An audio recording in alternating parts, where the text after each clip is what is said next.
SIR নিয়ে কর্মীদের বার্তা দিতে মেগা ভার্চুয়াল বৈঠকে অভিষেক। 17,000-এর বেশি নেতাকর্মীরা যোগ দেবেন। হাজার নেতাকর্মী। এসআইআর বিরোধিতা তৃণমূল সুর চড়ালেও এসআইআর প্রস্তুতি নিতেই কি এই বৈঠক? দেখুন, এসআইআর প্রস্তুতি অভিষেক কি নেবে?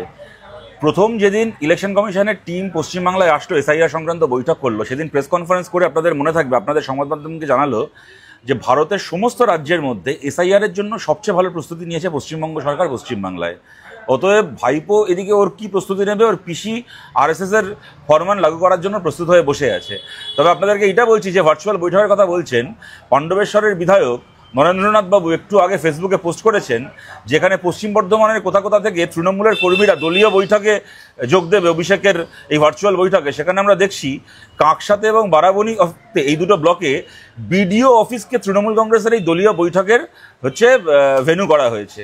বিডিও অফিসে বসে তৃণমূল কংগ্রেসের অভিষেকের কৃতদাসগুলো পশ্চিম বর্ধমানের, তারা ওদের তৃণমূলের ছোট মনিবের ভাষণ শুনবে। এই এসআইআর এর নাম করে এই সমস্ত ওদের সার্কাসবাজির মধ্যে নতুন করে কীরকমভাবে পশ্চিমবাংলার অ্যাডমিনিস্ট্রেশনকে তৃণমূল কংগ্রেসের দাসানুদাসে পরিণত করা হয়েছে।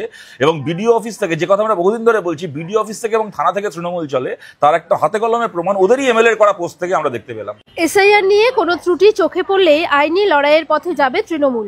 দলীয় নেতাকর্মীদের নিয়ে বৈঠকে হুঁশিয়ারি অভিষেকের। সেই সঙ্গে একটা নাম বাদ পড়লেও দিল্লি গিয়ে আন্দোলনের হুমকি অভিষেকের।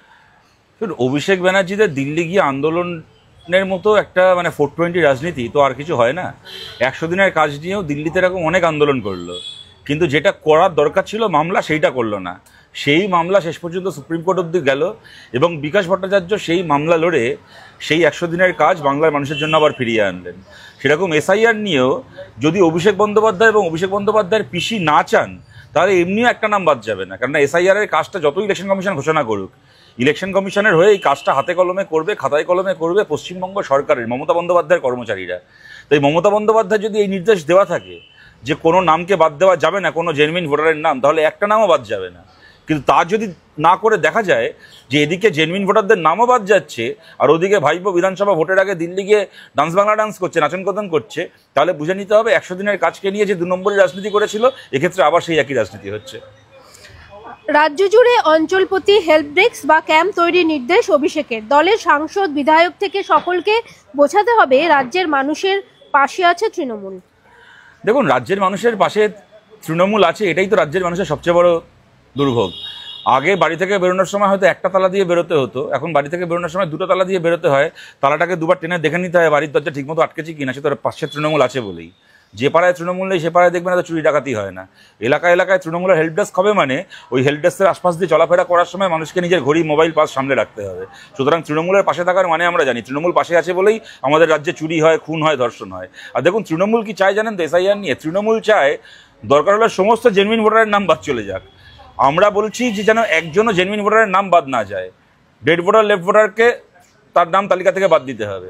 আর তৃণমূল চায় পারলে সমস্ত জেনুইন ভোটারের নাম বাদ চলে যাক, কিন্তু একজনও মৃত বা স্থানান্তরিত ভোটারের নাম যেন বাদ না যায়, কারণ ওইগুলোই হচ্ছে তৃণমূল কংগ্রেসের ভোট ব্যাংক।